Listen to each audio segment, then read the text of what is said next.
empowerment and compassion coach. And I love that, a compassion coach. Like, I think we need more of those. And today we're talking about compassionate communication, because one of the modalities that you specialize in is, you train people in, is nonviolent communication.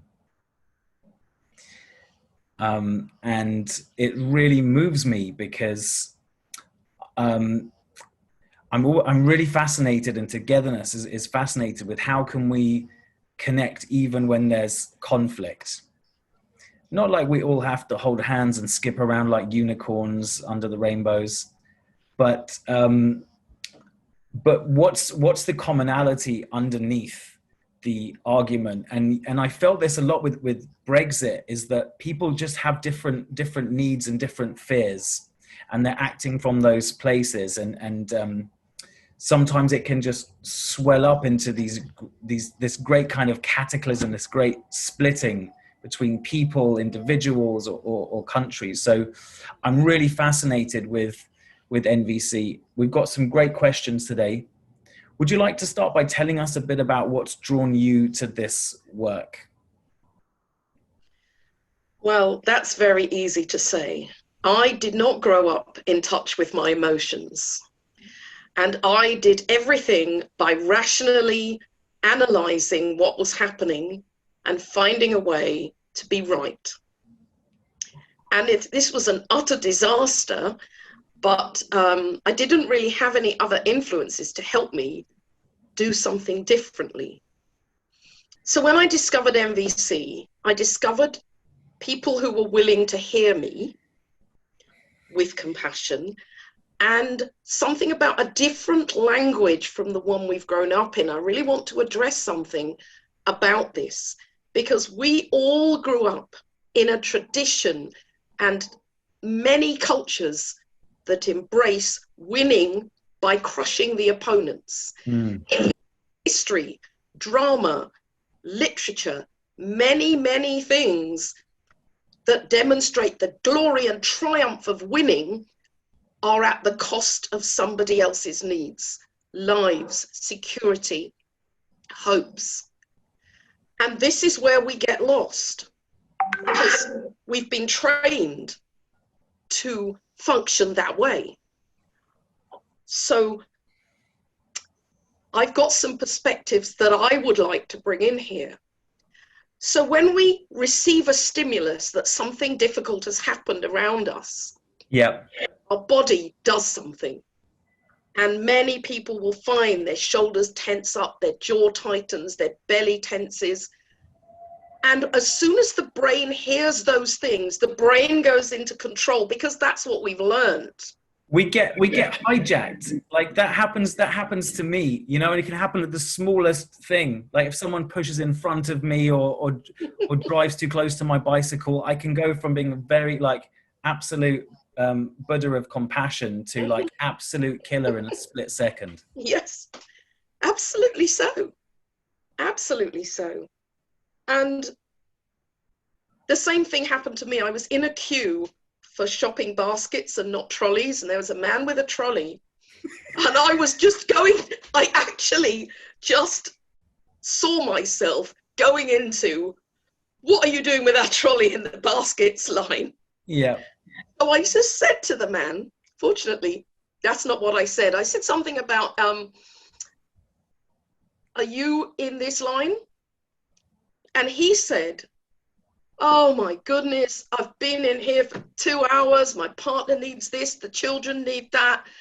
I've tried to find things and I can't find what I need. And of course I melted. I completely understood and found my way back into my compassionate heart. Wow, that's such a great example, because usually I wouldn't open with that. I think it's a very British indignation if someone's in the wrong queue. It's hilarious, right? But I feel that great indignation, and I would start with, excuse me, this line is only for these people, which is a bit attacking. And then the other person can then get all defensive or angry, and we haven't got to that deeper connection of, well, what are the real needs going on here? And in those needs, there's the compassion opened up. That's such a great example, Ron. Yeah. And but oh, Adam, it's great to hear you say that, because I grew up with that. I can confront you and I can win. You know, it's so British. I'm so familiar with that. And I know that because that's what was around me. I didn't invent that when I was born. Yeah. You know, that's around us, and we kind of take this in. And so that passageway from the body to the brain goes, I can fix this with control, means we're not, that part, that sort of pathway doesn't connect to the compassionate part of us.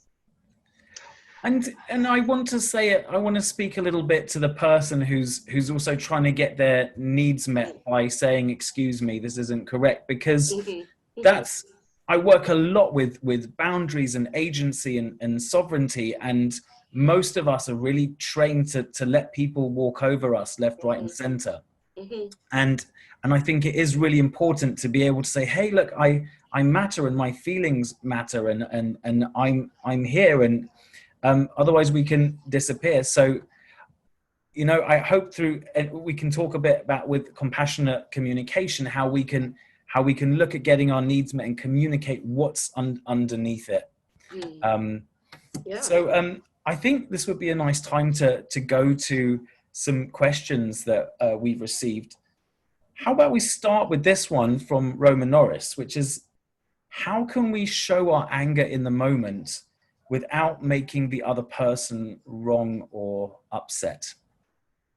How can we express authentically what's going on for us without making the other person wrong or upset? Okay, so, yeah. The kind of training that's needed for that, the kind of practice, is really self-compassion.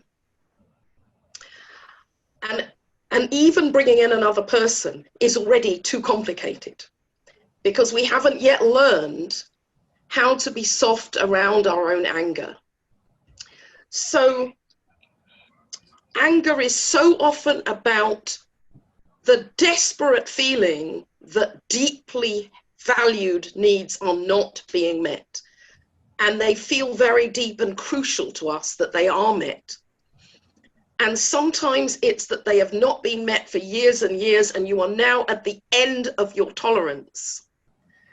And, excuse me, and then that's the fire, the lid blows off and rage appears. And it's important, but it's not important to the other person, it's important to me. So I personally never expressed rage because people didn't like it. And I've kept it in for a lot of years. And when I first met my rage, my belly got so hot, and I just stood up and I just said, I'm really angry. And I didn't have a feeling of blame towards the people around me. There's a whole group of people, about 50 people. But I was able, using skills from embodiment, to ground myself, relax my belly, and just name what was going on. So that's one thing, is to take a space and name what's going on without it being about what that person said. So in nonviolent communication, there's a lot to remember. So if I can say, I'm feeling angry because some needs of mine are not being met. So there's a possibility of saying, do you know what? I kind of need to take care of this right now. Can I talk to you in an hour? Yeah. And that way, in no way is that implicating the other person. Now, if the other person says, what do you mean? All I said was, then it's possible to reconnect with myself, come down into the heart and say, yeah, thank you. What you said brought up something else for me that I've been holding inside here. And again, that helps to make it clear. It's not about attacking that person because of what they said, but it just sort of touched a raw wound. I would really love to see you angry. I can't imagine you getting angry, you know, but I would love to see it. one of the key points for me that you said there is about this not blaming the other person.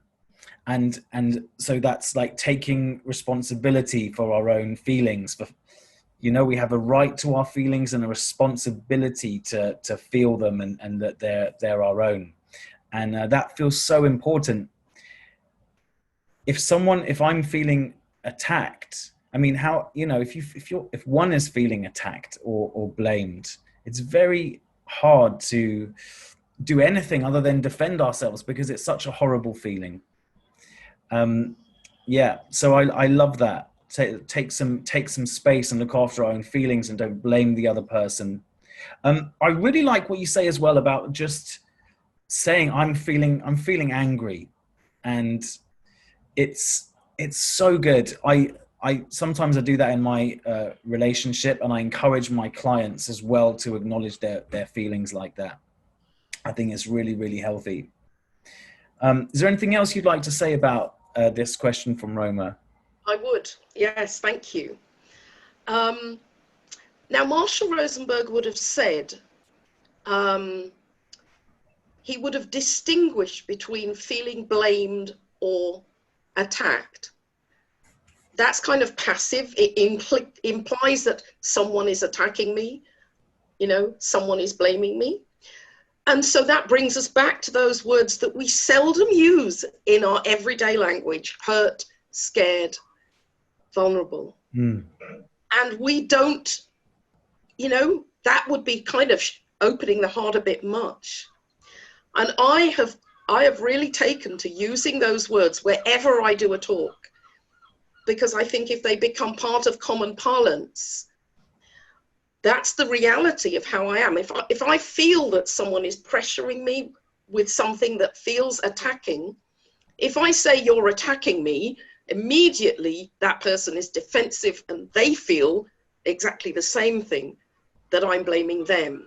So I want to avoid this. So I'm going to say something about what Marshall Rosenberg called the jackal in MVC. Because the jackal is a beautiful small animal who's trying to meet his own needs. And that's what we're doing. We're so afraid of the pain that we're feeling. We want to just keep ourselves safe from pain and fear and hurt. And so we lash out. And that blame and judgments, you're good, I'm bad, you're wrong, I'm right, those things, they are stories, they're not real, okay? So that's I am absolutely sure that I learnt those things. I used to read Greek myths and think it was fantastic that so-and-so conquered such and such. I mean, what did I think was going on? I was a kid, about 8. Now I know. And so if we think about the jackal in MVC, who does judging, blaming, threatening, demanding, comparing, you're better than me, I'm a nuisance. There are so many examples. Actually, to sort of practice with ourselves when we see those things, to go, oh dear, what is this jackal behavior trying to protect someone from? What am I trying to protect myself from? What is the hurt inside me that I dare not even speak about? And it's easier to lash that out, or we lash it in, of course, and blame ourselves. And that's important. And for me, this is the first port of call, because when we can address, that anger has risen in me because I feel hurt and scared. And I'm scared that my need to be seen and heard is not going to be met. New language. Yeah, lovely. Thanks so much, Ron, for taking us in there with the jackal. Such a brilliant concept. I've actually seen photos of Marshall Rosenberg with a jackal hand puppet, and I've got background in performance. Anything to do with puppets, I think, and personal development is brilliant. Maybe this is a good time to go into another question, and this is from Emma Wilson, and this is like, should we even try to communicate when we're feeling hurt or scared or upset? Should we even do it? Maybe that you've spoken a bit about taking time away, but is this something we should do as a practice? Yes, this is important. And it's very much the one about practicing to be kind to myself, so that then I can be a bit more generous when I'm communicating with someone else. And it really does start with, can I be kind to me? And another part of our culture is training us to put our attention to the other person first. And the thing is, we can learn the skill of attention, awareness, compassion within ourselves. And when we know what it feels like to be in a mess and to let compassion, our own compassion, just drench us, drench our fear with, oh, that hurt. Oh, I wish I could be recognized and acknowledged for all that I'm doing. And we kind of need to do that with ourselves, because that's what gives us the understanding and compassion for the other guy. It's when I feel that pain and go, oh, I feel hurt, and I'm longing for, comfort, security, safety. And when I know that deeply in me, then I start recognizing it more easily in other people, not necessarily the words they're using. A great place for practicing is actually television. The characters, noticing what they're saying. I wonder what kind of feeling and need is underneath that. That's quite a good place, because then it doesn't harm anybody. If we are in a conversation, the question was, should we even go there? Well, if we don't go there, we're kind of then carrying a hidden burden inside. That hidden hurt is still in there. So if we don't address it in the moment, there's something quite bold about saying to the person, do you know what? I've got something going on inside of me. I feel a bit rough. I agree with you so much. And I think it's nice to even just be able to say, I can feel something going on. It's so important to acknowledge, because a lot of us, we don't have that emotional fluency to feel our feelings. We feel that, there's so much stigma around anger, for example, and unease and not knowing. There's so much stigma around these different feelings we can have. I think it's really important for us to evolve as a society to build our emotional fluency. But I think it's really important that everyone chooses when they want to go into that and not. So if the best thing for you is you want to actually move away and feel your feelings for a bit and process it, I think that's totally fine. Or if you can it always seems to penetrate the moment when you can say what's really going on, what you're really feeling. And another layer to that is to not get overtaken by it. So that there's a difference between anger and rage, for example. And anger can be actually a desire to connect. It's like, I'm not being seen, and I want you to see this, and I want you to feel this. And whereas rage can be a bit more, I understand rage as more destructive and more unhinged and more dangerous. So I think rage rage, I think, is not so good expressed in an argument, but I think healthy anger, for example, can be really good. And I think it's great to acknowledge what we're feeling and to develop our emotional fluency. I like what you said about choice there, Adam, because we might, without being very specific, you don't have to give chapter and verse and every single detail. Something's going on. That's really nice, isn't it? Because it's not, you don't have to spill everything out.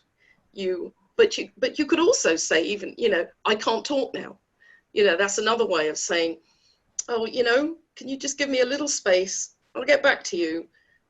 And then you go and phone your friend or whatever and let it all come out. Because also our cognition is often behind our emotions. We feel the emotions, we might not understand them. And to feel this pressure that, oh, I have to completely understand my emotions, communicate everything in one moment, that can be very difficult. Yeah. Let's have a look at some other questions that we've got here. Here's an interesting one. So can we do compassion? Does compassionate communication and NVC, does it work in written language, for example, on social media, or only in real life? And this is a question from James Braff. Okay, James. Well, actually, I secretly practice this on Facebook because I live in a small town northwest of London. And some of our community pages very often have quite angry posts, and then there's retaliation, and there's a lot of "you're such an idiot" and all this. And so sometimes I wonder to myself, is there a compassionate way to respond to this? And so ways that I've used are to post something like, I can see that you really care about X, whatever it is, or I see that such and such is important to you. And that's my way of addressing needs in a language that doesn't sound clunky, but using ordinary language to say, oh, I see, you really are caring about that. And then I would acknowledge that first. And that's empathy for the other person whom I don't know.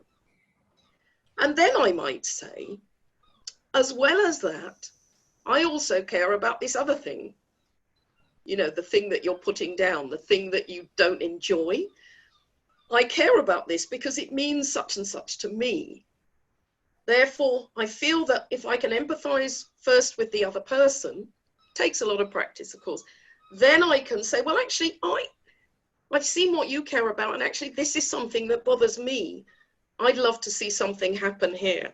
So I hope that helps a little bit. Oh, that's such a great way in to just reflect that compassion. Oh, I see this is important for you, and this is what's important for me, because I think the faith in each other and the ability to uphold the goodness in each other just instantly evaporates on social media.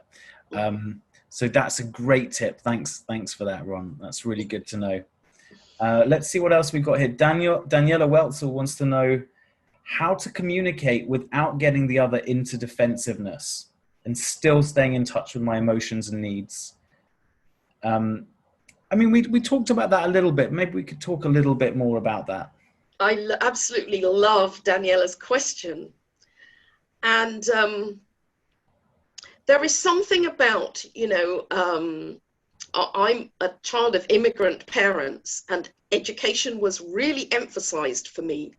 And I became, I suppose, very brainy, right? Whatever you understand that to mean. And I still had no connection with my emotions. So as we begin to practice bringing our attention down into the heart, down into the belly, it is very much something we talked about before, where we feel something and our cognition that we've developed a lot, we've educated and practiced it a lot, goes straight into, you've got to do this. There's the answer, because our brains are meant to do that. They're meant to analyze and compare and judge and come up with a good answer. That's what they're supposed to do. And so where Daniela says, I kind of need to let go of my emotions if I am to get in the brain and communicate rationally, that's what your brain wants to do. And it is about practicing doing something different, about constantly coming down into the heart and the belly, coming down into the pelvis, coming into the solar plexus. One way to do that actually is to take a sentence and see how it sounds from the head. I disagree. I don't enjoy your answer at all. I care about I care about the bigger picture. Mm. And say it from the heart. You know, I disagree. I don't enjoy your answer. And suddenly I feel tears. And that's all I've done, is say the exact same thing with my hand on my heart. Well, that's fantastic. Just wiring it up to come through the heart completely transforms it. Mm, That's fantastic. Thank you, yeah. Ron. I would love to ask, is there any room for, and I think we'll do a couple more questions. So if you're watching and you'd like to ask Ron a question, please do post your questions and your comments. And of course, Ron's running an introduction to nonviolent communication next week, and you can join that. The link is in the comments there. And also a 3-week course to get really into this, to really transform the way that you communicate and approach conflict. But I think this is an interesting one, and this is from me. And what would you say, how is the best way to bring this compassionate communication when you are, when the other person is absolutely convinced of how right they are and absolutely convinced that you're wrong?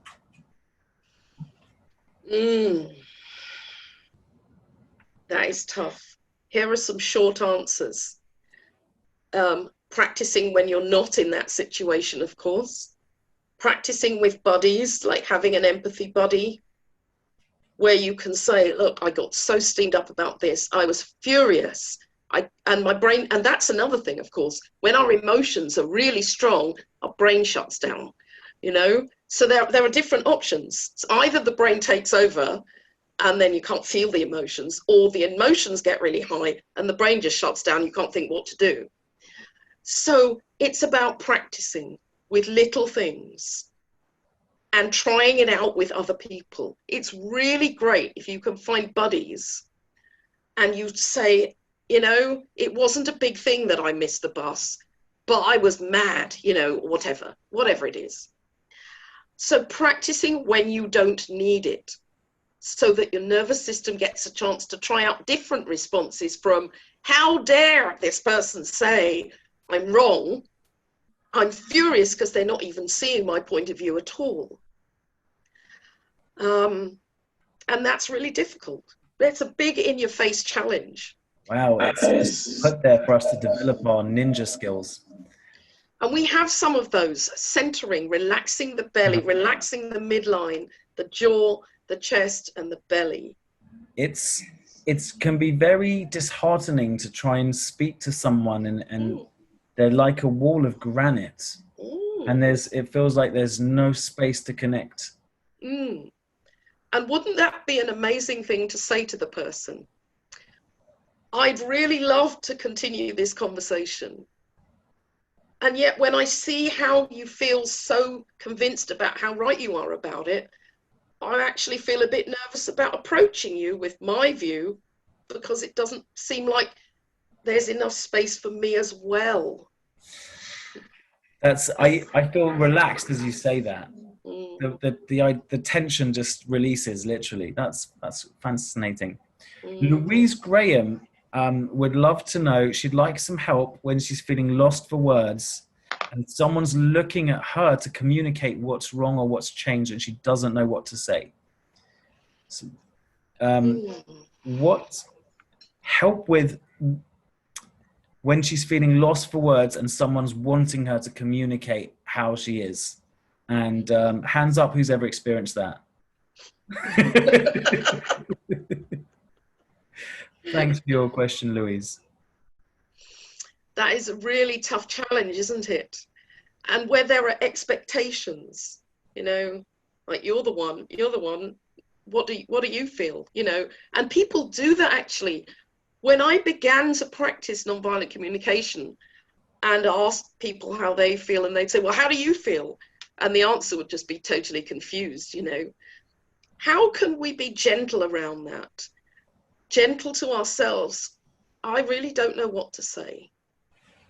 And so if you're in a situation where that's facing you, one thing to say could be, I'm not sure yet, you know, I need a little bit of time. Could and maybe suggest something like, could we take 3 deep breaths?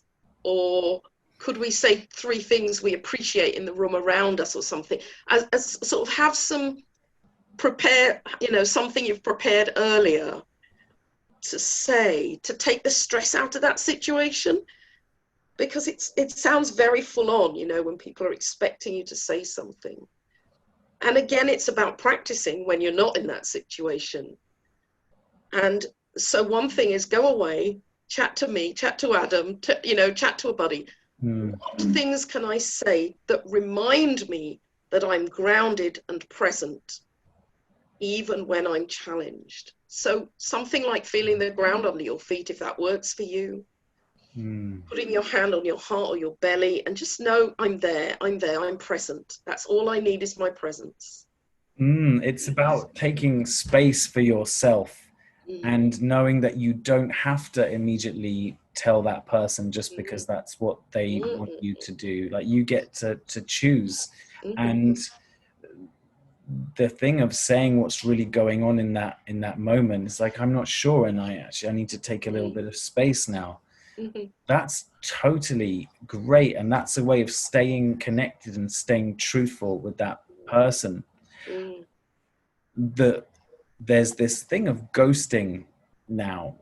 You know about ghosting, Ron? Like, people date for a bit and then it seems to be going really well, and then you never hear from them again. They don't say goodbye. They don't say, it's just like poof, they just disappeared. I think that with the digital world, we're more conditioned to we treat people with a bit less humanity, and we don't consider always how it feels. And I think it's hard for us to feel that. I think it's easier to run away than to say, I don't know how I'm feeling. And I think we need to lean into this, I don't know. You see, the fear of that is that we're afraid of being judged as weak. Having all the answers seems to be the thing that's upheld as being the strongest, most determined way of being. And it really isn't, because human beings often don't know what's the best thing. And I don't know is a very real, genuine way of showing up. And the only way we can deal with that really is for a whole army of us to go around not knowing, and to allow, to have permission in a conversation to say, I'm not sure what to say next. And that, how do we face that fear of they're going to think I'm stupid, they're going to think I'm weak, and naming those things with each other, finding people where we can say, oh God, I felt really idiotic, not one word would come out of my mouth. But simply, the thing about standing your ground, feeling the ground, feeling your belly, looking them in the eye and saying, do you know what? I don't know what to say right now. And there's so much power in that. There's this quality of presence comes when we're truthful with what's there, even when it's, I don't know. And that quality of presence is so precious. That's the real lifeblood of connection and Yes. with being with ourselves and being with each other. Yes. I think we'd totally agree on this. Ron, let's take one more question. Let's see what we've got here. This is from Flo Higgins. She says, can you engage meaningfully with someone if they want to hurt you? Wow. That is a huge question.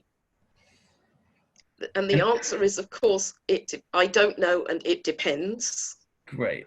I wish that I would have access to my presence whilst feeling fear at the same time, to also know that I have resources and strengths that I could tap into. And I think the thing that would most frighten me would be physical harm. I kind of feel that I've practiced a bit more if I were faced with some sort of emotional issue. And mentally, I would probably also feel strong, but I wouldn't really know what to do if I were facing physical harm. I think there's different layers to this. We could be in a relationship and we can feel so hurt that we want to emotionally hurt our partners a bit, right? Or this happens a lot in families. It can happen in friendship groups. It can happen a lot. And then we go up to this level of physical harm. And I think the first thing is to protect yourself. Like, absolutely. It's not your job to convince this other person to change something. The first thing is to really protect yourself. And perhaps when this thing is a bit less, maybe then you can communicate the truth of what was going on. I felt that you really wanted to hurt me, and I felt upset, and I felt vulnerable and scared. And it makes me sad because I care about you, and etc., etc. I think this is quite an important one because, especially after Corona, when we have feelings that we're not comfortable feeling ourselves, quite often we push them onto others. When we're ashamed of anger and rage, and we don't have anything that we can pin it onto and feel good about, we tend to just project it out. And so I see a lot of discourse where I feel like, wow, I think these people just really want to hurt each other. They're just really angry. And there doesn't seem like there's a lot of space to really communicate here. And the practice of compassion, or the practices you've been talking about, Ron, I love that, practicing with people on TV and like, what's their real need going on there. I think that's a great way in. But if someone's really out to hurt you, the first thing you should do is really protect yourself and really choose when you want to face this and bring your truth to it. Yeah, certainly. The person who allows that MVC jackal of violence to really step up, they've kind of lost touch with their own humanity. They're even more scared than you are. That's, and often this is a cycle. So that person who is using some form of violence has lost touch with their heart and their sensitivity and compassion.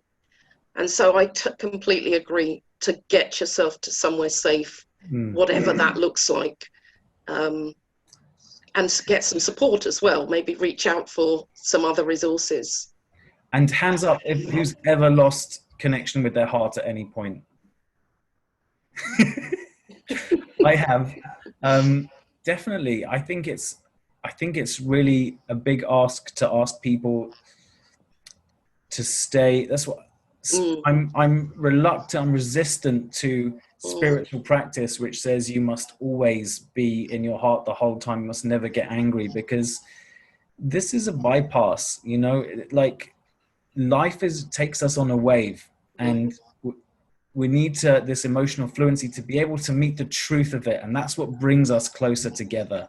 That's what helps us to understand each other more. Yeah. I'm completely in tune with that. For me, it's staying as a continual process of leaving and coming back,